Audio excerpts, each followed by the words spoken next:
Gente querida, continuamos aqui. Outra pergunta que surgiu, bem interessante também, é como é que a gente diferencia numa sessão de coaching o fenômeno da explicação? O que é fenômeno, o que é explicação e como é que a gente cuida disso na sessão de coaching? Margarita é excelente para falar sobre este tema. É um tema seu, você adora essa Mas eles conversa. escutaram o que eu falei. Se ainda tem Não. dúvidas, talvez O que é o precisamos. fenômeno, o que é a explicação? Dentro da minha compreensão, o fenômeno tem a ver com as afirmações, tem a ver com o que acontece, Com os fatos, propriamente fatos. dito. Tem nesses dias, ontem estivemos ao redor de uma fogueira e eu lembrava muito de uma história, talvez eu les contei, não sei se vocês escutaram. A Salomé, minha filha, estava estudando aula de física no colégio e a professora botou elas para perceberem a fogueira. Então falavam assim, o que está acontecendo? Aí todos imediatamente respondem uma fogueira. Aí ela não está acontecendo uma fogueira, aqui está acontecendo, vamos aos fenômenos. O que está acontecendo? Aí eles, tem fogo, luz, tem luz e calor, tem luz e calor, tá, luz e calor. E aí alguma criança responde, está acontecendo um processo de combustão, o oxigênio, tá.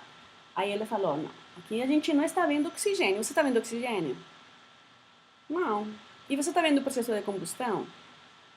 Não. Então não está acontecendo isso. O que está acontecendo? Aí a professora foi levando, vamos para os sentidos. O que está acontecendo são os sentidos, tanto internos quanto externos. Mas o que está acontecendo? Esses são os fenômenos. Aí as crianças se aproximaram e começaram, está mudando de cor. Tem uma cor entre cinzas e vermelhos.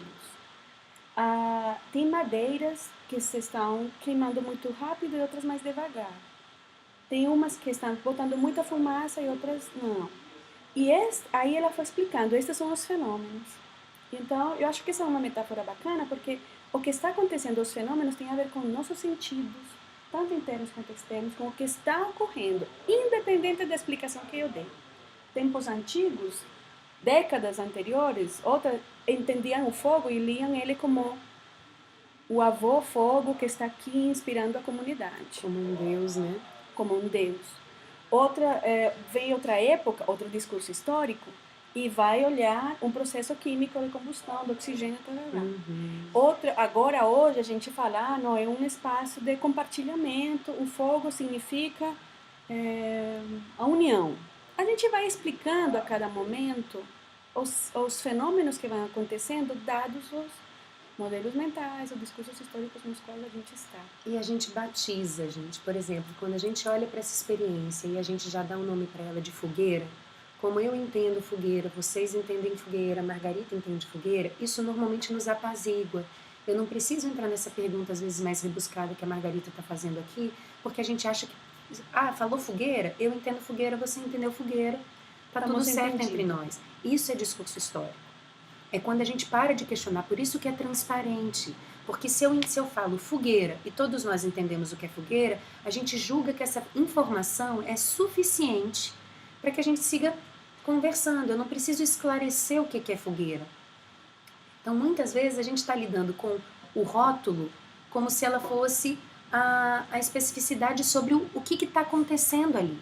E o que nós estamos fazendo como coaches? As pessoas às vezes estão falando pra gente, o que tem aqui? E elas estão nos contando, é fogueira. E o que a gente está fazendo? Essa mesma coisa que o professor da Salomé fez com ela. Mas peraí, me conta melhor. O que você está vendo aí? Porque você está batizando como fogueira. Mas a gente precisa olhar o fenômeno que está acontecendo aqui para que a gente possa se apropriar dele. Né? Isso é bastante importante, por exemplo, na hora de estudar emoções. Porque, em geral, o que a Tirsa entende por tristeza, eu vivo como decepção e você pode viver como raiva. E damos nomes diferentes a uma mesma coisa. Ou ao contrário, a gente está, vamos pensar em algo triste, vamos conectar com uma coisa de tristeza e cada um vive experiências diferentes que remetem às emoções. O que acontece é que quando o fenômeno e a explicação se confundem, a gente trata como fenômenos aquilo que são explicações. E aí onde a gente tem crenças limitantes ou tem esses juízos que não nos permitem enxergar a possibilidade de aprendizagem. Justamente. Porque como a gente está acostumado a nomear, a gente acha que isso é suficiente e que isso é imutável. Então, qual a importância da gente distinguir? Muitas vezes é difícil, porque como muitas vezes o rótulo nos é familiar também, é difícil a gente questionar. Então, quando o nosso coach fala, por isso que às vezes eu entendo a pergunta e a dúvida, porque às vezes durante a sessão, para nós, aquilo é o fenômeno, né? Então, tá claro, é o fenômeno, não tem o que discutir mais sobre isso. E o que a gente vai fazer é discutir, é aprofundar qual é efetivamente o fato. Porque o fato, gente, o fato de fato é imutável. A experiência do fogo, por exemplo, o que acontece com a madeira para que ela queime, o calor, existem coisas ali que são imutáveis, mas a experiência com o fogo, ela é pessoal e ela é uma explicação. Né? E essa experiência é que se transforma no processo de explicação. Então, o que nós vamos trabalhar com o nosso coach é tentar descer, tirar essas capas de cebola o máximo possível para que a gente chegue na essencialidade do fato. Isso é imutável. Mas todas as explicações, que são essas casquinhas da cebola que nós fomos tirando ao longo do caminho, isso são explicações, e como explicações, elas podem ser transformadas.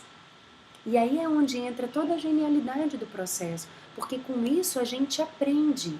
Isso é possível. São as conversas de possibilidade. Então tá, eu contei essas histórias sobre isso até hoje. Que novas histórias eu posso contar?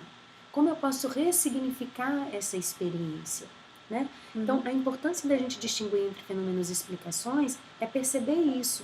O que a gente pode ressignificar da história, o que a gente pode recontar, contar de outro jeito, com uma nova emoção que a gente pode aprender, né? Para que a gente conte diferente aquela mesma história. Então, a gente tem que separar o que é o fato, qual é a afirmação sobre aquilo, e quais são as histórias que nós aprendemos a contar sobre aquilo. E a liberdade está em que nós podemos inventar histórias que nos deixam... Novas histórias. Que nos permitam uma emoção diferente, que nos potencializem para novas ações.